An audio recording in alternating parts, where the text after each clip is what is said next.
Okay എല്ലാം വിട് നിങ്ങൾ ചാറ്റിലുള്ള കുറച്ച് ആൾക്കാരുടെ ഒരു വൃത്തിയായിട്ട സ്വഭാവം ഞാൻ പറഞ്ഞുതരാം. മെമ്പേഴ്സ് തമ്മിൽ തല്ലിക്കാൻ വേണ്ടിട്ട് നിങ്ങൾ ഓരോ എടാ മോനെ നിങ്ങളൊന്ന് അപ്പുറത്ത് പോകും, എനിക്കൊന്ന് സംസാരിക്കാനുണ്ട്, എനിക്ക് സീരിയസ് ആയിട്ടുള്ള കാര്യമാണ് സംസാരിക്കുന്നത്. മെമ്പേഴ്സ് തമ്മിൽ തല്ലിക്കാൻ വേണ്ടിട്ട് നിങ്ങൾ ഓരോ പരിപാടിയും കൊണ്ടിറങ്ങും, മനസ്സിലാവും. ഇത് ഓൻ്റെ സൈന് കുറേ ഇടും, ഇവന്റെ കുറെ സൈൻ ഇടും, ഇവൻ നല്ലതാണ് ഓൻ മോശമാണ്, ഇവൻ മോശമാണ് ഓൻ നല്ലതാണ്, ഇങ്ങനെ അങ്ങോട്ടും ഇങ്ങോട്ടും ഇതാക്കിയിട്ട് തമ്മിൽ തല്ലിക്കാനുള്ള പരിപാടി ഉണ്ട്, മനസ്സിലാവും. പിന്നെ ഇത് നിർത്തണം. രണ്ടാമത്തെ കാര്യം, ഇപ്പൊ ഞാൻ ലൈവ് ചെയ്യുന്നു, റാംബോ ലൈവ് ചെയ്യുന്നു, ഷെമീർ ലൈവ് ചെയ്യുന്നു, കുര്യന് വരും, ജാസി വരും.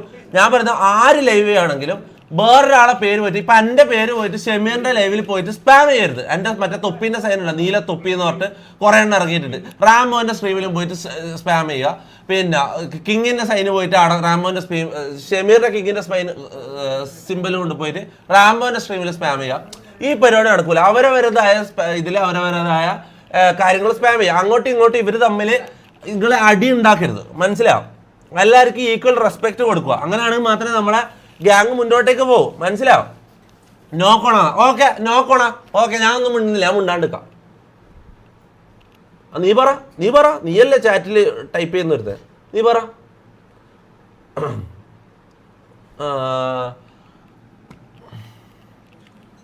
സോളോ വെറ്റർ എന്നല്ല ഞാൻ ഈ കാര്യം പറയാൻ പറ്റാ. പിന്നെ മറ്റേ കഥ നിങ്ങൾ കുറേ ആയിട്ട് സ്പാം ചെയ്യുന്ന സാധനം ഞാൻ ഒരു 1.5 മാസം മുന്നേ ഞാൻ പറയാന്ന് പറഞ്ഞാണ്. എടാ ഒരു 5 മിനിറ്റ് ഒന്ന് സാൽസ്, എനിക്ക് വളരെ ഇമ്പോർട്ടൻ്റ് ആയിട്ടുള്ള ഒരു കാര്യം പറയാം. ഓക്കെ ഒരു 1.5-2 മാസം മുമ്പ് ഞാൻ എൻ്റെ റൂം മൊത്തം അടിച്ചു പൊട്ടിച്ചു എന്ന് പറഞ്ഞിട്ട് ഞാൻ ഇവിടെ ലൈവിൽ വെച്ച് പറഞ്ഞിട്ടുണ്ടായിരുന്നു. എന്നിട്ട് അത് പിന്നെ അതിൻ്റെ സ്റ്റോറി എന്താണെന്നുള്ളത് ഞാൻ പിന്നെ പറയാമെന്ന് ഞാൻ നിങ്ങളോട് പറഞ്ഞിട്ടുണ്ടായിരുന്നു. ഞാൻ ഇത്രയും കാലം ഞാൻ പറയാൻ റെഡി ആയിരുന്നില്ല, അതുകൊണ്ട് ഞാൻ പറയേണ്ടതാണ്. ഇപ്പം ഞാൻ റെഡി ആയി എന്നൊക്കെ തോന്നില്ല, എന്നാലും സ്റ്റിൽ ഞാൻ പറയാം. ഓക്കെ ഞാൻ കാര്യം പറയാം. ആളെ പേരൊന്നും ഞാൻ ഒരിക്കലും പറയില്ല, ചത്താലും ഞാൻ പറയില്ല, അത് ഞാൻ കൊടുത്ത വാക്കാണ്. ആളെ പേരൊന്നും എന്നോട് ചോദിക്കരുത്. ഓക്കെ ഞാൻ പറയാം. അതായത് എനിക്കൊരു പെണ്ണിനോട് പ്രണയം തോന്നി. ഓക്കെ എനിക്കങ്ങനെ അധികം ഈ വെറുതെ കോയിത്തരം കാണിക്കുക ഇതാണെന്നല്ലാണ്ട് എനിക്ക് ഇങ്ങനെ ഡീപ്പായിട്ടൊരു സ്ട്രോങ് ലവ് ഫീലിംഗ് എല്ലാം വരുന്നത് വളരെ കുറവാണ്, മനസ്സിലാവും. അങ്ങനെ എനിക്ക് കുറേ കാലം കൂടിയിട്ട് ഒരു ഭയങ്കരമായിട്ടുള്ളൊരു ഇത് വന്നു, മനസ്സിലായി, ഒരു പ്രണയം വന്നു. ഓക്കെ നമ്മൾ സംസാരിക്കുമായിരുന്നു. ഓക്കെ അവൾക്ക് എന്നോട് എങ്ങനെയാണെന്ന് എനിക്ക് അറിയില്ലായിരുന്നു. ഓക്കെ അങ്ങനെ ഞാൻ സംസാരിച്ച് കുറേ ദിവസം കഴിഞ്ഞ് ഞാൻ കുറച്ച് കാലം കഴിഞ്ഞപ്പോൾ ഇവളെ പ്രപ്പോസ് ചെയ്തു.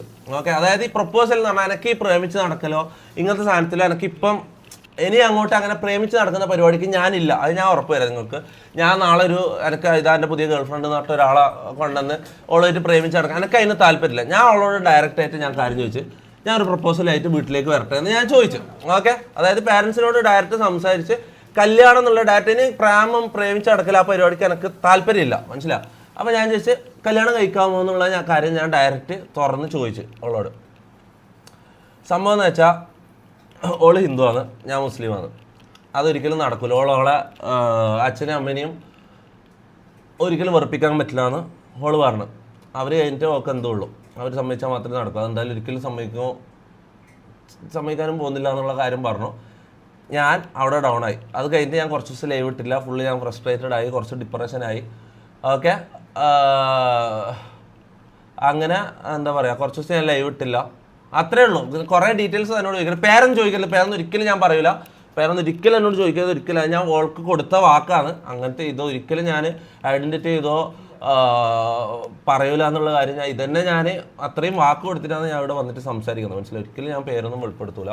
ഓക്കെ പോയിട്ട് ചാറ്റ് വായു കൂട്ടിയാട്ടെ. അങ്ങനെ നിങ്ങളങ്ങനെ പല പേരുകളും പറയും, മെഹർ, നന്ദന, പ്രിയാപ്പി വാര്യർ. ഇതെന്താ പ്രിയാപ്പി വാര്യറാ, ഇതെന്താടാ നിങ്ങളെല്ലാം പറയുന്നത്?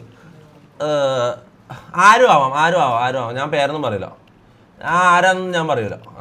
പേരെനിക്ക് പറയാൻ പറ്റില്ല. ഓക്കെ അപ്പോൾ അത്രേ ഉള്ളൂ. അതങ്ങ് കഴിഞ്ഞല്ലോ. ആ ഭാരം ഞാൻ അങ്ങ് മനസ്സിൽ നിന്ന് ഇറക്കി വെച്ചാൽ എൻ്റെ കുറേ കാലമായിട്ട് ഇങ്ങനെ ഒരു കാറ്റ് പോലെ ഉള്ളിൽ ഇങ്ങനെ നെഞ്ചിൻ്റെ ഉള്ളിൽ ഇങ്ങനെ കാറ്റ് കയറിയ പോലെ ഉണ്ടായതാണ്, മനസ്സിലാവും. അത് അങ്ങ് എടുത്ത് താഴെ വെച്ചപ്പോൾ സമാധാനമായി, മനസ്സിലാവും.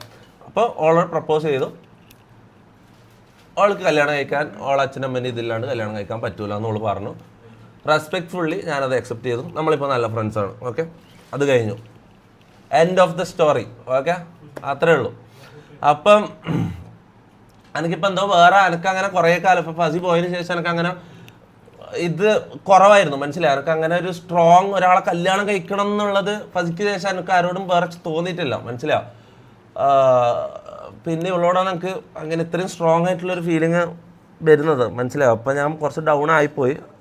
അത് ഞാൻ വിട്ടു. സ്റ്റിൽ എൻ്റെ മൈൻഡിൽ അത് ഉണ്ടെങ്കിൽ കൂടി അത് ഞാൻ വിട്ടു, മനസ്സിലാവും. അപ്പം അത് കാരണം ഇന്നലെ ഇഷിക നിങ്ങിങ്ങനെ വന്നിട്ട് ഇഷിക ലവ്സ് എന്നെല്ലാം പറഞ്ഞിട്ട് എന്നെ പറഞ്ഞപ്പോൾ എനിക്കിതായത് മനസ്സിലായി. എനിക്കെന്തോ മനസ്സിലായോ? ഇത് എനിക്ക് സംസാരിക്കാൻ പോടാ, എനിക്ക് അതിനെക്കുറിച്ച് സംസാരിക്കാൻ കഴിയില്ല. കഴിഞ്ഞു. ഞാൻ പറയേണ്ടത് പറഞ്ഞു. നിങ്ങൾ പറയാന്ന് പറഞ്ഞു, ഞാൻ പറഞ്ഞു. ഓക്കെ, ഇനി അതിനെക്കുറിച്ച് കൂടുതൽ എന്നെ കൊണ്ട് സംസാരിപ്പിക്കരുത്. ഞാൻ അൺകംഫർട്ടബിൾ ആണ്. Okay okay, ready ready ready ready ready ready ready 17 Pro Max. എന്ത് 17 Pro Max? എനിക്കറിയില്ല ഒരു 17 Pro Maxൻ്റെയും കഥ.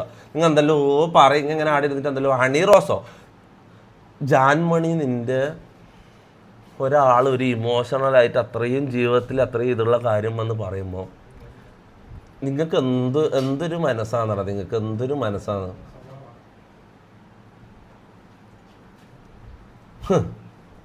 Okay, end of story.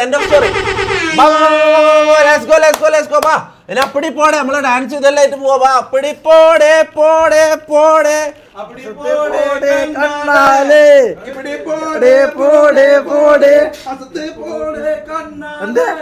എന്താ നിന്റെ കണ്ണല് ഇങ്ങനെ ചോന്നിട്ട് മറ്റേ കള്ളുടിച്ച പോലെ ഉള്ള എന്നെ കാണാന്.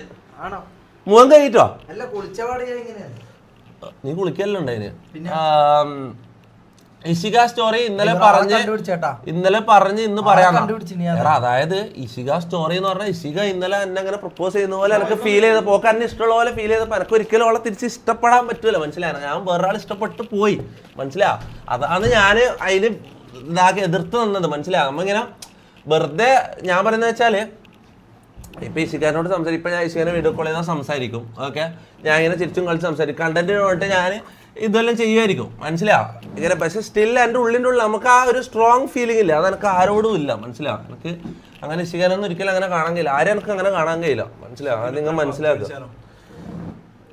എൻ്റെ ഞാൻ കൊടുത്തുപോയടാ, എൻ്റെ ഹൃദയം ഞാൻ കൊടുത്തുപോയി. അപ്പം പക്ഷെ എന്ത് ചെയ്യാനും കഴിഞ്ഞു. പക്ഷെ ഇപ്പം എൻ്റെ സ്റ്റോറിയാണ്. ഇപ്പം അതില്ല. Okay, we are friends. Renu Sudhi നിനക്ക് വേണ്ടിയിട്ട് ഓൾഡ് തൊപ്പി തെറി വിളിക്കൂതാ. രേണു സുധി ദാ നിനക്കുള്ള മറുപടി ഓൾഡ് തൊപ്പി തരും. ദാ പറഞ്ഞു കൊടുക്ക്.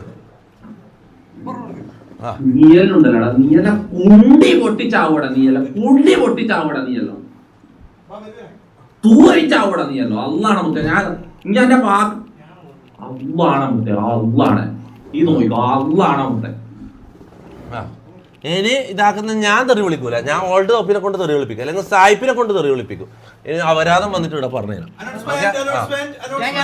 എന്താ അനൗൺസ്മെന്റ്?